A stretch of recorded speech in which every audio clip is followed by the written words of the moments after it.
They're ready. I was told this would take 5 hours. It did not. It took 3 days, and there's still some spots that are a little gummy.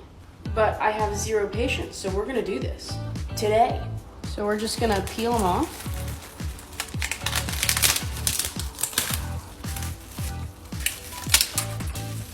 I'm just using a little coffee grinder to blitz them up. We'll start with red. So I accidentally put the wet parts in the red and it turned out like this, so the red is a fail. Now we'll do the purple. Okay, the purple is stunning. So then she said to use a little strainer to get it nice and fine.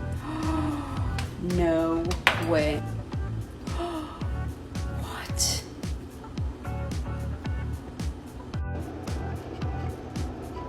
Next is blue. Shut up. This is crazy. I think I like blue even better. Next is green.